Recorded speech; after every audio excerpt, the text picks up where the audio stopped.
The smart money is definitely on the underdog this week. Especially with the weather report, Bilkle. Time check. It is 02:17 a.m. The signal is encrypted. We are bypassing the local repeaters. Lock it in. If you are hearing this, you are not listening to the daytime sports talk noise. You are not listening to the corporate shills telling you who has the best storyline or who the fans deserve to see win. No chance. You are plugged into the raw feed. The frequency is clear. We're broadcasting into the void while the corporate media sleeps. They're dreaming of pay-per-view buys and press conference sound bites, obsessed with the pageantry of it all. While they're dreaming, we're working. We are here for the liquidity. The UFC 325 card in Sydney isn't a sporting event, not to us. It is a mathematical ecosystem, a liquidity pool ripe for extraction. And frankly, looking at the movement on these lines, the water is full of blood. Let's unpack this immediately. We're looking at UFC 325, Sydney, Australia, Qudos Bank Arena. But the geography doesn't matter. The math is global. Never does. This is the first major numbered event under the new Paramount Skydance partnership. That's a $7.7 billion deal, and while the suits are popping champagne, the mechanics of the cage have changed. It changes the math, not just the motivation. We're talking about a new bonus structure. Performance bonuses have doubled. Doubled to $100,000. And there is a $25,000 finish bonus on top of that. That is bait for the hungry. It changes the risk calculus for every single fighter on this card. It incentivizes violence. It completely alters the decision-making process. You have fighters who might coast to a decision, maybe they're up 2 rounds, suddenly seeing 6 figures attached to a risky head kick or a wild submission attempt. It turns safe investments into volatile assets. And that's our playground. Volatility creates pricing errors. Exactly. And volatility is where the edge lives. Our mission tonight is surgical. We are going to dissect the UFC 325 card. We are ignoring the pageantry. We don't care about the national anthems. We don't care about the homecoming. You hear about the numbers, the signals. We are focusing entirely on the inefficiencies. We have a lot to get through. Yeah. We're looking at what you call the over 35 curse in the main event. It's a big one. A huge one. We are also looking at the sentimental square money flooding in on local heroes who are, let's be blunt, physically deteriorating. We'll name names. And we have a specific red flag in the prelims, a line movement so violent it smells like a fix, or at the very least, a major information leak. We'll get to that. But first, let's talk about the homecoming fallacy. We are in Sydney. The crowd will be loud. They will be drinking out of shoes. And the bookies are counting on it. They are counting on that emotion to balance their books. It's the Aussie homecoming narrative. It happens every single time the UFC goes to a localized market. Brazil, London, same story. It's a playbook. It is. The public bettors, the tourists, blindly back the local names. They are backing Dan Hooker. They are backing Tai Tuivasa. Why? Not because of the data. Of course not. Because they do shoeies. Because they are legends. Because they are one of us. It's tribalism, and it's a financial trap. And that is where we sharpen the knife. Let's introduce the zombie dog theory for the listeners who might be new to the concept. Lay out. The market is pricing these veterans based on past glory, on highlight reels from 2022. They are pricing a memory. They are not pricing them based on current biological reality. The dog is still walking, but it's dead inside. It's a zombie. Let's start with the biggest zombie on the card, Tai Tuivasa. Bam, bam. The crowd loves him. The problem is the cage doesn't care about love. Not one bit. Tuivasa is on a 5-fight skid. Let's just list them. Yeah. Gane, Pavlovich, Volkov, Tybura, and Rosenstruck. He hasn't just lost, he has been stopped in 4 of those 5 fights. Stopped brutally. The Pavlovich one was, what, under a minute? 54 seconds. The Gaethje fight was a war, but Gaethje broke his body down. Volkov picked him apart. Tybura submitted him. His durability is failing. That's not an opinion, it's a documented fact. Let's look at the numbers, because they paint an even uglier picture. He absorbs 5.18 significant strikes per minute. 5.18. He lands 3.77. The math is negative. He is literally taking more damage than he dishes out every single minute he is in there. You can't win with a negative strike differential like that, not long term. That's sustainable when you're 25 and your chin is made of granite. It is not sustainable when you're 32 and coming off a string of knockouts. And he is fighting Taliesin Teixeira. And this is where the physical reality gets terrifying for Tuivasa fans. Teixeira is a physical anomaly of the night. He's a monster. He's a Brazilian heavyweight who stands 6'7". He has an 83-inch reach. Tuivasa is 6'2" with a 75-inch reach. That is an 8-inch reach advantage for the Brazilian. An 8-inch difference. Let's pause on that geometry for a second because people hear reach advantage and they just think long arms. Right, they don't visualize what it means inside the cage. An 8-inch differential means Teixeira can hit Tuivasa's chin with a fully extended jab, while Tuivasa is still 2 steps away from landing anything of consequence. It forces the shorter man to rush into danger. It forces desperation. It forces him to overcommit, to lunge. And when a heavyweight lunges, they leave their chin exposed. Exactly. And Teixeira isn't some sloppy brawler they pulled out of a local show. The source material notes he has a smooth jab and a real martial arts base. He's not just a big guy. He's going to be standing in a different area code, popping Tuivasa with straight 1-2s. Tuivasa has to cross a minefield just to get into range to land a hook. A minefield against a guy who has a 100% finish rate. Let's repeat that. 100%. Yeah. 7 knockouts and 8 wins. He knows Tuivasa is compromised. He knows the chin is cracked. He's not going to be scared of Tuivasa's power because he knows he can land first and land cleaner. The public sees Tuivasa as a puncher's chance underdog at plus 250. I see a donation. A gift to the sportsbook. It's a donation. You are paying a premium for a memory of a guy who used to knock people out. Now, let's pivot to the co-main. Same narrative, different weight class. Dan Hooker versus Benoit Saint-Denis. Another classic homecoming trap. The hangman. Dan Hooker is 35 years old. He has been in absolute wars. The Poirier fight, the Felder fight. Those battles leave stars. They take pieces of you that you don't get back. He has been stopped by headshots and body shots. Islam Makhachev, Arnold Allen, Khalid Taha. The chin isn't what it was, and the body has been compromised. And he is facing the god of war, Benoit Saint-Denis. BSD Saint-Denis is a terrifying metric.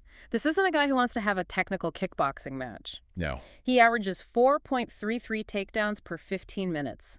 Think about the energy expenditure required to defend that pace for 3 rounds. Or 5. It's immense. Now, the Hooker supporters will point to his takedown defense, 77%. It sounds good on paper. It sounds great on a graphic. But context is king. It sounds good until you realize who he built that percentage against. He built it against strikers who mix in wrestling guys like Poirier or Felder who want to strike first. Right. They shoot a takedown as a change of pace. He hasn't built it against a chain wrestler like Saint-Denis. No. A chain wrestler doesn't care if he fails the first shot. He's already setting up the second one, the third, and the fourth. It's a drowning simulation. He's just trying to pull you under. And what happens when Hooker gets tired? When he gets dragged into deep water? We have the data. Hooker has been submitted in 2 of his last 3 losses. That tells you that when the water gets deep, he finds a way out, and that way out is usually a tap. Exactly. Hooker is a kickboxer. He wants to stand at range and use his knees and his check hook. Say Dennett wants to be inside your shirt, forcing you to carry his weight. The market has Saint-Denis as a heavy favorite, minus 295. But the public is still nibbling on Hooker at plus 220 because he's a legend and he's tough. Toughness is just delayed trauma. It's a depleting asset. The bookies love your patriotism. It buys them yachts. They are banking on the Australian casuals to load up on Hooker and Tuivasa, balancing the liability so they can cash out when the superior biology, the younger, more dangerous fighter, wins. So to be clear, betting on these guys isn't loyalty. It's financial suicide. It is. The market is counting on fan emotion to balance the books against the sharps, who know these guys are physically compromised. So what does this all mean for the main event? Let's unpack the featherweight ceiling. Volkanovski versus Lopes 2. This is the real autopsy of the night. Alexander Volkanovski, minus 150. Diego Lopes, plus 125. The line opened at minus 150, and it has stayed remarkably stable. That stability is interesting, isn't it? Usually with a name as big as Volkanovski in his home country, you expect the public money to steam that lineup. You'd expect it to hit minus 170, maybe minus 180 by fight night. The fact that it's sitting at minus 150 suggests the sharps are buying back on Lopes. There's respect for the other side of this equation. Or fear. I think it's fear. They are terrified of the over 35 metric. Volkanovski is 37 years old. 37. We talk about this all the time. In the heavier weight classes, heavyweight, light heavyweight, you can be 37 and still be elite. Your power is the last thing to go. But in featherweight, Speed is everything. speed, reflexes, reaction time. 35 is historically the cliff edge. 37 is free fall territory for a lighter weight fighter. He's not just fighting Diego Lopes. He's fighting gravity. He's fighting father time. and Father Time is undefeated. But let's look at the counter-narrative, because Yeah. there's always one. You've called this the farm equipment narrative. It sounds ridiculous, doesn't it? It sounds absurd.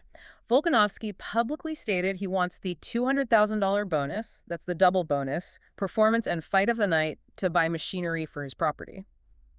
It's funny, but from a psychological profiling standpoint, it signals aggression. It does. It signals that he isn't looking to point fight his way to a 48-47 decision. He wants to hurt Lopes. He wants to make a statement. Aggression changes the pace, and pace is Volkanovski's primary weapon. Let's look at the output from the first fight. It's staggering. He landed 6.18 significant strikes per minute and 56% accuracy.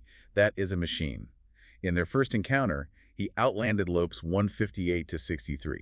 A massive discrepancy, a plus 2.82 striking differential.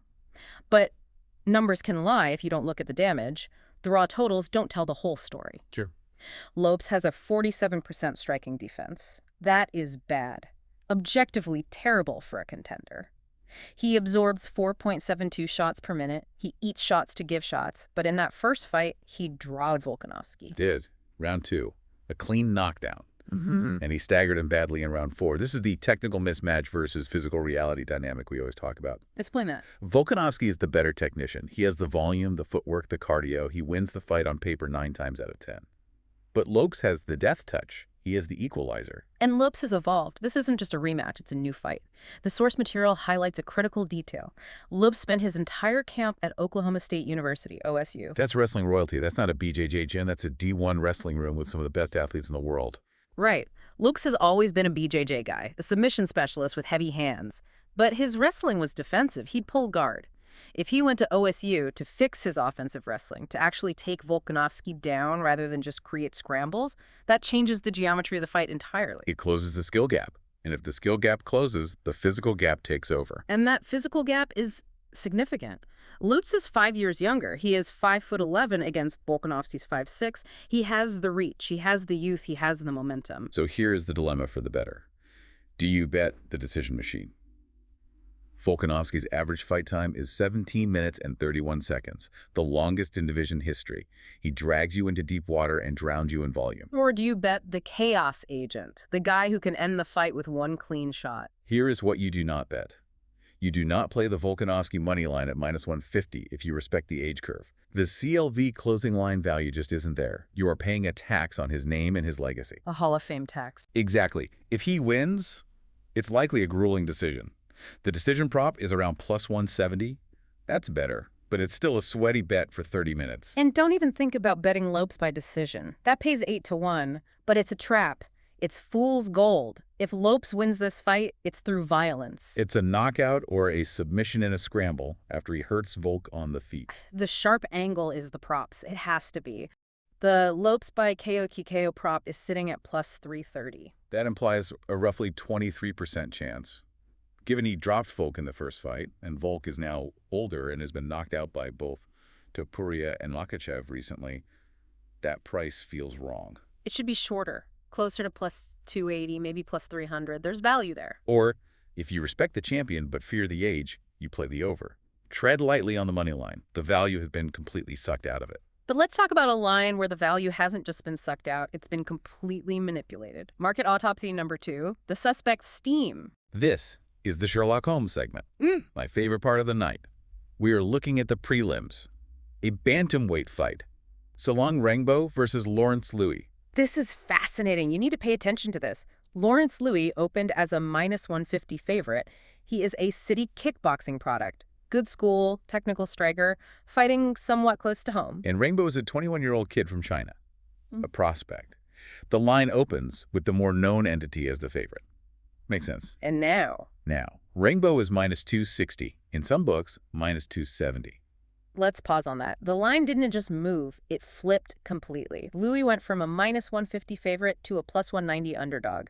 That is a 400-point swing. That is not normal market adjustment. That is not, we watch the tape and change our minds. That is not a group of sharps finding a small edge. No, that is somebody knows something. It's a 5-alarm fire. Exactly. We see this in the lower levels. The liquidity is lower, so it takes less money to move the line. But a move this violent, it suggests an injury rumor, a bad weight cut, or something darker. The forums and Yahoo are flagging suspicious betting activity. We love suspicious betting activity. It means the fix is in or the information asymmetry is so severe that the market is panicking to correct itself. So let's look at the facts we do have. Rangbo is on a 9-fight win streak, 60% KO rate. He is 20 years old, turning 21, a kid. And Louis is technical, but lower output. Rangbo is a buzzsaw. He comes forward. But the stats don't justify a 400-point swing. They just don't. So what do? In Pirate Radio rules, we follow the steam when it reeks of insider info. You don't ask why. You don't try to outsmart the insiders. You ride the wave. You just have to recognize that a line flipping like that isn't about tape study. It's about information you do not have. Someone, somewhere, has information that the general public doesn't. So how do you play it? You can't just bet the money line now that it's minus 260. The value is gone. The secret is out. You have to get creative. You create value out of the steam. If the insiders think Rangbo wins, and Rangbo is a finisher, 6 KOs and 10 wins, you look at the props. Right. If the fight is compromised in some way, if Louis is injured or had a terrible weight cut, it probably ends early. So you bet Rangbo inside the distance, or ITD, or you play the specific KO prop. That's the derivative play on the suspicious line movement. That's how you extract value from the signal. Agreed. Now, from suspicious lines to suspicious narratives, let's talk about the trap segment, the one fight the public can't wait to bet. The banger trap. Rafael Fiziev versus Mauricio Ruffi. Everyone is calling this fight of the night. The line is a perfect pick, minus 115 on both sides. It's the shiny new toy versus the battle-tested veteran Mauricio Ruffi, 11 knockouts and 12 wins. He has highlight reel spinning elbows. He looks like a video game character. The public is in love with him. And Fiziev. He is coming off 2 straight losses, to Justin Gaethje and Matthias Gamrot. And in the Gamrot fight, he blew out his knee. The narrative is simple. Fiziev is broken, Ruffi is the future. And that is exactly why it's poison. This is the recency bias trap. Ruffi looks like a god against lower-tier competition. But you have to ask, what happened the one time he stepped up? When he fought Benoit Saint-Denis. He got submitted, he got pressured, he got grappled, and he folded. And now look at the resume gap. It's not a gap, it's a chasm. Fiziev has stood in the pocket and traded with Justin Gaethje. He has gone to war with Rafael dos Anjos. His 4.77 significant strikes landed per minute is against elite killers. Ruffi's stats are padded. They're built on regional cans and a couple of good moments against unranked UFC fighters. It's not the same universe of competition. You have a great analogy for this. Ruffi is a Lamborghini that's only been driven in a parking lot. Fiziev is a rally car that's been off-road. That is exactly it. Ruffi looks pristine because he hasn't been hit by a Justin Gaethje uppercut. Fiziev has the dents and scratches, but he knows how to handle the rough terrain. The only reason this line is a pick'em is because of Fiziev's knee injury. That's the variable. The trap is betting the Ruffi hype at equal money. If you want to bet Ruffi, you need plus money. You need plus 140, plus 150 to justify the risk that he isn't actually elite. At minus 115, you are paying a premium for a highlight reel. You are paying for the spinning elbow on Instagram. You are not paying for the reality of fighting 5 minutes, let alone 15, with Rafael Fiziev. And stylistically, Fiziev has a 90% takedown defense. Ruffi isn't going to wrestle him. This will be a striking match. And in a pure striking match, I trust the guy who has gone 15 hard minutes with Gaethje over the guy who knocks out unranked opponents in 2. The verdict here. The smart play is a lean on Fiziev via decision. Drag Ruffi into deep water.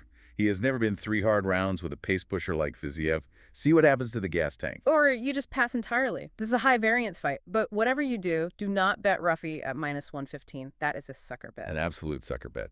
Let's move to the sharp angles. These are the surgical extractions, rapid fire, high leverage spots. Let's do it. Spot 1, the God of War submission. We talked about Benoit Saint-Denis earlier. The money line is unbettable, minus 295. Forget the money line. But the prop is the play. We already established it. Hooker has been submitted in 2 of his last 3 losses. Saint-Denis has 11 submissions and 16 wins. He is a chain wrestler. The angle is BSD by submission. Hooker's takedown defense, as we said, is a stats lie. It's built on strikers. Against a guy who shoots 4 or 5 times around, he drowns. The prop is where the value is. Spot 2. The Salkilled parlay piece versus the pivot. Quillen Salkilled, he is minus 1,000. A parlay piece for the public. Minus 1,000. The market thinks Jamie Malarkey is already knocked out. And maybe he is. Malarkey has lost 4 of his last 8 by KO. His chin is suspect. Salkeld is 10-1 with 4 knockouts. He's a massive favorite. But you cannot lay minus 1,000. That is amateur hour. You risk 100 to win 10. It's insane. So you pivot. You find a better way to express the same opinion. Salkeld by KO is roughly minus 130 to minus 170. Much more reasonable. Or Salkeld to win in round 1 or 2. Or, for the brave, you play the under 1.5 rounds. Malarkey is chinny, but he's also dangerous. He has power. If he lands, Salkeld could go down. But more likely, Malarkey gets cracked early. It ends fast either way. Spot 3. The live dog. This requires some prelim digging. Jacob Malkoun versus Torres Finney. Malkoun is the favorite, minus 170. Malkoun is a grinder. He has 0 submissions in his career. He just lays on people. He is what we call a loss leader for books. Explain that. People love betting him because he feels safe, a control grappler, but he often burns them. He gets clipped on the feet because he's slow and his striking is rudimentary. And he's fighting Torres Finney, 11-0, an explosive wrestler coming out of a good camp. And he's the underdog at plus 132. This is a classic wrong favorite spot. Finney has the athleticism to stuff Malkoun's predictable takedowns and land the heavier shots on the feet. Malkoun is a slow-twitch athlete in a fast-twitch sport. I love Finney at plus money. Spot 4, the heavyweight under. Let's go back to Teixeira versus Tuivasa. We mentioned this in the open. The line is under 1.5 rounds at minus 298. That is heavy juice. But is it free money? It's close. Teixeira is a 100% finisher. Tuivasa is a 93% finisher. Neither guy wrestles. Neither guy wants to go past the first round. It's a collision. If you want to reduce the juice, you get specific. You play Teixeira by KO in round 1. Right. The 8-inch reach difference means Tuivasa has to rush. Rushing against a sniper is how you get slept early. Yeah. That prop has value. Excellent.